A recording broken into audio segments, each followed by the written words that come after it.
कम बिजली सारिफीन को सब्सिडी जारी रहेगी। वजीर तवानाई सरदार अवैस लखारी की इस्लामाबाद में न्यूज कॉन्फ्रेंस। कहा 200 यूनिट इस्तेमाल करने वाले सारिफीन की तादाद 2 करोड़ से जायद हो चुकी है। 20 लाख सारिफीन QR कोड से फायदा उठा चुके हैं। 780 अरब रुपए का गर्दिशी कर्जा कम किया। उस वक्त बिजली की कुल पैदावार 36,000 मेगावाट है। दयामर बादशाह और दासू डैम पर तेजी से काम जारी है।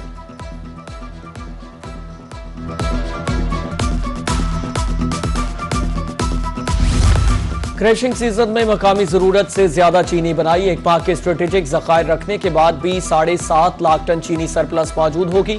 इजाफी चीनी की बरामद से पाकिस्तान तकरीबन 500 मिलियन अमरीकी डॉलर का ज़र मुबादला कमा सकता है। Chairman Pakistan sugar mills association का नायब वजीर आजम को मुरासला। कहा चीनी की हालिया कीमतें इसकी पैदावारी लागत से बहुत कम है। चीनी का बड़ा जखीरा रखने पर शुगर इंडस्ट्री को फंड्स की कमी का सामना है। आने वाले क्रशिंग सीजन में भी गन्ने की एक और रिकॉर्ड फसल का तखमीना लगाया गया।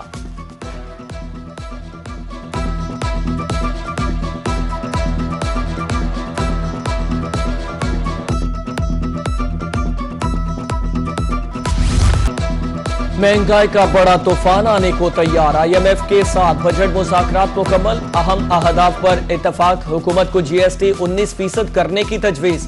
ज़राए के मुताबिक विफाकी बजट का हुजम 17,500 अरब रुपए के लगभग रहेगा। 220 अरब रुपए के नए टैक्सेस लगाए जाएंगे। FBR ने कहा पहले 11 माह में 11,232 अरब रुपए जमा किए। हदफ 13,979 अरब रुपए है। जून में 2,747 अरब रुपए जमा करना होंगे। तनख्वाहदार तबके के लिए टैक्स सेल्स में रद्दोबदल किया जाएगा। ताजरों के लिए फिक्स टैक्स स्कीम और हाइब्रिड और इलेक्ट्रिक व्हीकल पर सेल्स टैक्स बढ़ाने के इक़दाम फाइनल।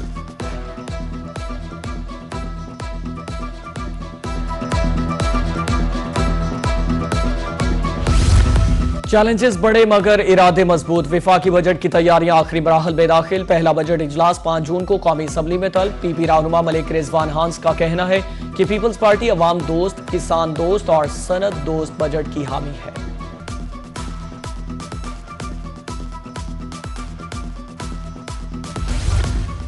खैबर पख्तूनख्वा हुकूमत ने बजट की तैयारियां मुकम्मल कर ली। कुल हुजम 2300 अरब रुपए से जायद रखने का इम्कान। महकमा खजाना ने आमदन अखराजात का तफसीली फ्रेमवर्क तैयार कर लिया। जल्द हतमी मंजूरी के लिए सूबाई असम्बली में पेश किया जाएगा। आइंदा माली साल के लिए मरकज से 1,671 अरब रुपए मिलने की तवक्को। सदर ट्रंप का एक और यू-टर्न। ईरान को तब्दील शुदा सख्त तजावीज़ भेज दी। अमरीकी अखबार न्यूयॉर्क टाइम्स के मुताबिक सदर ट्रंप की जानिब से ईरान को तब्दील शुदा सख्त तजावीज़ भेज दी गई हैं। नई तजावीज़ का मकसद ईरान पर दबाव डालना है ताकि वो पहले से तैयार फ्रेमवर्क पर जल्द राजी हो जाए। इससे सदर ट्रंप का कहना था कि अमरीका और ईरान नए माहिदे के इंतहाई करीब है, लेकिन किसी जल्दबाजी का शिकार नहीं। इस वक्त सारे पत्ते अमरीका के हाथ में हैं।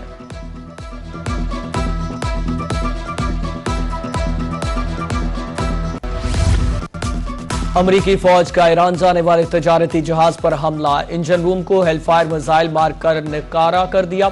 सेंटकॉम के मुताबिक कार्रवाई नाकाबंदी की खिलाफ वर्जी पर की गई। गैम्बिया का परचम बरदार जहाज अमरीका नाकाबंदी तोड़ रहा था। जहाज को 20 से ज्यादा मरतबा बाकायदा वार्निंग दी गई। ताहम जहाज ने ईरानी बंदरगाह की तरफ सफर जारी रखा। जहाज पर चढ़ाई या कब्जा नहीं किया, सिर्फ आगे बढ़ने से रोका गया।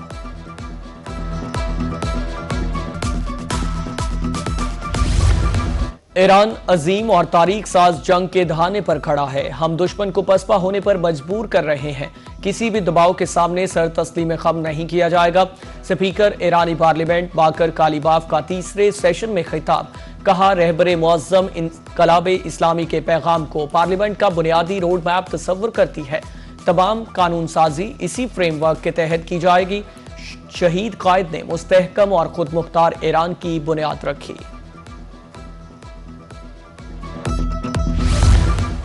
बगैर इजाजत आबना हरमज से गुजरना खतरनाक हो सकता है। पासदारान इनकलाब ने तजारती बहरी जहाजों और ऑयल टैंकर्स को खबरदार कर दिया। कहा आबना हरमज पर ईरान का सिक्योरिटी और इंतजामी कंट्रोल मुकम्मल तौर पर मुस्तहकम है। पेशगी इजाजतनामे के बाद ही बहरी रास्ता अबूर किया जा सकता है। इजाजत न लेने वाले जहाज को निशाना बनाने से गुरेज नहीं किया जाएगा।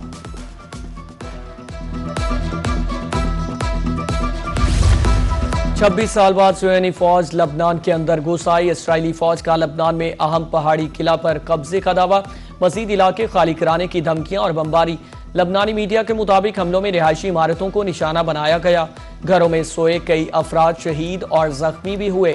लबनानी वजीर आजम ने इसराइली कब्जे की सख्त अल्फाज में मजम्मत की। उधर मिस्र ने लबनान से इसराइली फौज के फौरी इनखला का मुतालबा कर दिया।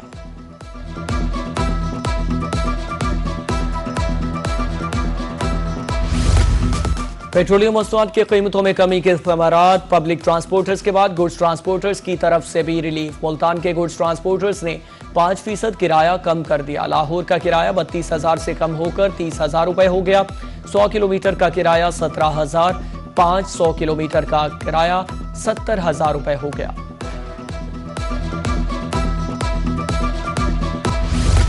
एलपीजी माफिया ने सरकारी रेट की धज्जियां बिखेर दी। बहावलपुर में एलपीजी 305 रुपए के बजाय 420 रुपए किलो फरोख्त। सरकारी रेट पर अमल दरामद नहीं हो रहा। शहरियों का हुकूमत से एलपीजी माफिया को लगाम डालने का मुतालबा।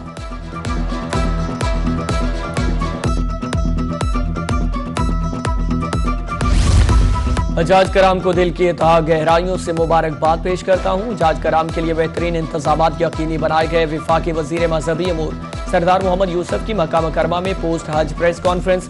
कहा, आइंदा साल हज इंतजामात मजीद बेहतर बनाने के लिए पुरअज़्म है। पाकिस्तानी हजाज कराम ने आइंदा इंतजामात पर इत्मीनान का इजहार किया है। आइंदा हज के ख्वाहिशमंद अफराद अपने पासपोर्ट बनवा लें।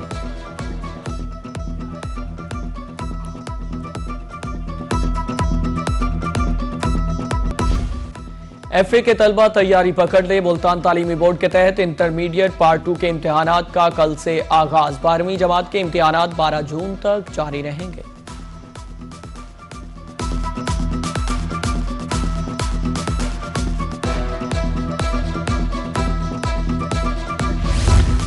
बहावलपुर की इस्लामी कॉलोनी पानी से महरूम। दोनों फिल्ट्रेशन प्लांट्स अरसा दराज से खराब। पीने के साफ पानी की अदम दस्तयाबी पर मकीन सरापा एहतजाज। मुजाहिरीन का कहना था कि दीगर इलाकों से पानी लाने पर मजबूर हैं। फिल्ट्रेशन प्लांट्स फौरी तौर पर फाल किए जाएं।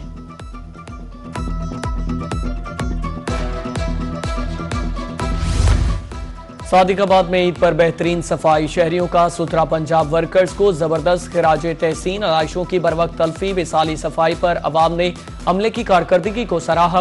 वर्कर्स का कहना था, अवामी मोहब्बत दुआओं ने ईद के दिन की थकन दूर कर दी। पाकिस्तान के मुख्तलिफ शहरों में ब्लू मून का नजारा। माहिरीन फल्कियात के मुताबिक एक ही महीने में दूसरा मुकम्मल चांद जाहिर होने को ब्लू मून कहा जाता है। ये एक गैर मामूली फल्कियाती वाकया तस्वुर किया जाता है। ब्लू मून वर्गो नामी सितारे के झुरमट के दाईं जानिब दिखाई दिया। माहिरीन का कहना है कि रवां साल मजमूई तौर पर इरफान मिनाज का पहले वनडे मैच में वर्ल्ड रिकॉर्ड। इरफान मिनाज के वालिद की जानिब से स्पोर्ट्स कॉम्प्लेक्स में मिठाइयां तकसीम। शानदार कारकर्दगी पर खिलाड़ियों, कोचेज और शहरियों की जानिब से भरपूर खिराज तहसीन पेश किया गया। वालिद का कहना था कि यह कामयाबी अल्लाह ताला के फजल करम से हासिल हुई।